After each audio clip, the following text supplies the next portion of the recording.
Good morning. Sun's just starting to come up, and I'm about to do something I've dreamt about for years. I'm going to go red stag hunting in New Zealand. So this morning, hunting with Jim Gibson, New Zealand Safaris, and his place is just real close by here. Yesterday, came from Akaroa, drove down to Timaru for lunch, and then from Timaru, came over to Fairleigh. And last night, stayed with Tony and Julie Dobbs. They have a wonderful little place here. They call it Sheerview. Very comfortable, very nice. You overlook their pastures and their farm. Really nice. So, what I need to do now is get over there, meet with the outfitter and the guide. I'm going hunting. It's time to get after it.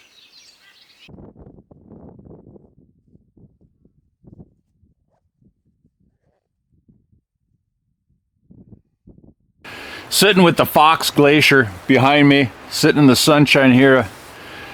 I thought I'd take a little break. Talk about the hunting. You want to come to New Zealand and hunt the stag. You find a good outfitter because you're going to need to hunt on private land like almost anywhere else. If you want a quality animal, they're on private land. They're managed for size.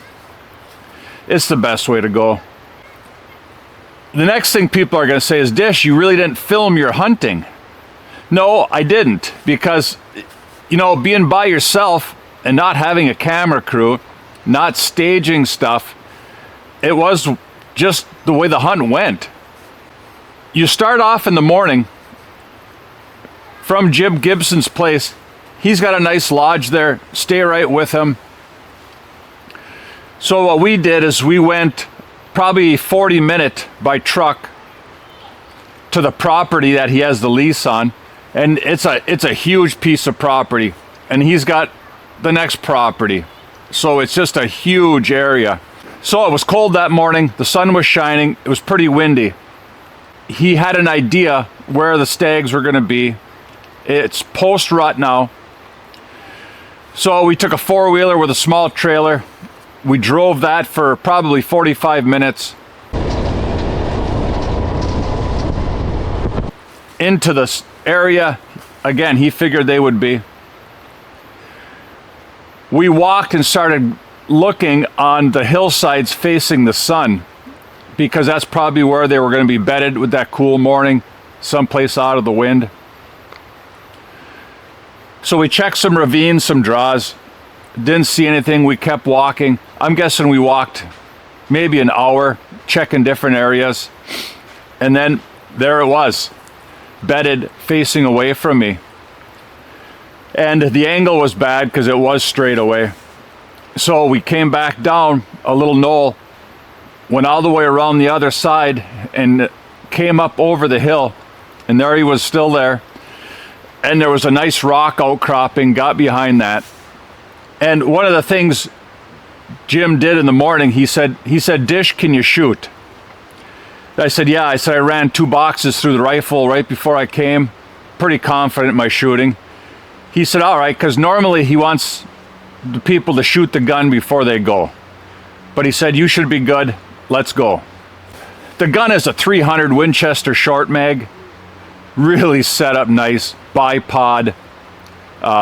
Just that trigger, just bump it and it goes. Super nice scope, composite stock, just a great gun. So I get down with the bipod, I put my pack under the butt, get laying down, and he said, now Dish, you gotta be honest with me right here. Can you make this shot? Because that animal was bedded. There was a little tuft of grass right in front of it, and he said, that little tuft of grass is your target, that's where you gotta hit. Can you make the shot? And the gun was dead steady right there. I said, yeah, no problem, I can make the shot. He said, all right, take the shot. Touched it off, and that gun also is fully suppressed. So there's no recoil, very little noise. And the stag stood up, and I was a little surprised to see it actually get up. and it started looking around. So I did get a little bit concerned with, well, did I actually hit the thing then, you know? And I said, Jim, do you want me to give him another one? He said, no, mate, you're good. And a couple seconds later, it tipped over and it was all done. It happened that quick. You know, if you're expecting some Western style horseback ride into this tent camp, it's not like that. You're gonna hunt a trophy animal in a beautiful setting in New Zealand. And this is just an incredible place. So once we got down to the animal pictures, and you'll see the pictures in the video right from that spot. This is what I came to New Zealand for, right here, red stag. Couldn't be happier. Dreamt about this for years, watched tons of videos.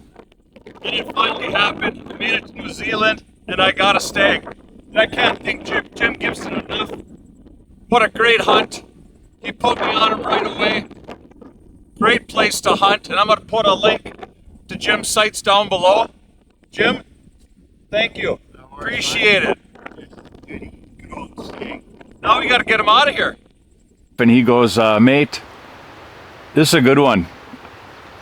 Really think about what kind of a mount. Maybe you just want European, but he said you need to do something. I said, cape it out. I'm going to get a shoulder mount. He caped it out.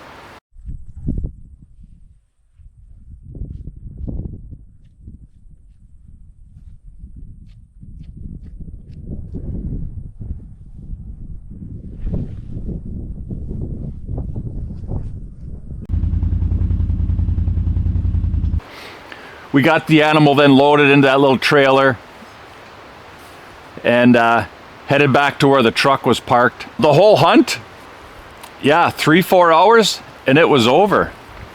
But what a great time. And just the quality of animals there is just something else. Question then is, what does a hunt like this cost? You got to get to New Zealand, right?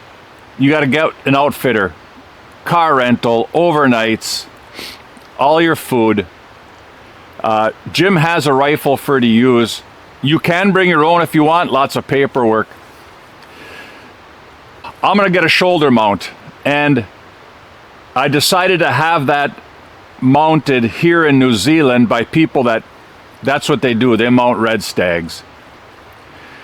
I'm also gonna pay a little bit extra so the horns are removable off of the mount. What that does is make shipping smaller. So the extra cost to have the removable antlers is kind of a wash with a smaller shipping crate, less shipping fee. What did it cost? So the hunt itself was about $7,000. And to get that mounted and shipped, estimating now, probably around $3,000.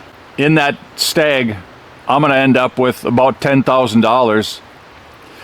And yeah, it's lots of money. But for me, it's gonna be a once in a lifetime hunt. I'll probably never get back here and do it again. I would certainly love to. Chances are I won't. Once that is mounted, then the taxidermist will have somebody crate it up, cleared customs, and then it should get shipped right to my house. Once it comes, we'll do a little video there. The red stag arrival. So that's pretty much the hunt. And again, I'll show you the video at the animal, some pictures and stuff. But if you're thinking about coming here and doing a stag hunt, go with Jim, and I'll put the links to his sites. Come see New Zealand. Come see what it's all about. Come see the penguins. Come see the glaciers. You know, we're in a rainforest. Where do you see that? Not very much in the Midwest. I got to get hiked out of here. I just thought I'd take a little time right now to talk about that hunt. And we're going to get moving. So once you shoot a stag, what do you do with the meat, right? So Jim was caping it out, and he said, "Hey, Dish, you want a chunk of this backstrap?" And I said, "Absolutely." The locals were telling me normally you don't eat them because during the rut, they're strong, they don't smell the best, the meat's a little tainted. And this being post-rut, I said, I'll take a chunk of that and I'll try it. And the taste is good, but it is super tough. Being an old animal like that, yeah, it's tough. And so what I did, I took that backstrap, sliced it super thin, even sliced it again into strips, made a nice sandwich out of it. So I've been eating off that chunk of backstrap now for about 3 days, and it tastes good. So I got some fried potatoes, some stag. I'm all set. I'm gonna get to eating here and then hit the sack tomorrow, going on a helicopter ride to a glacier. It's gonna be fun.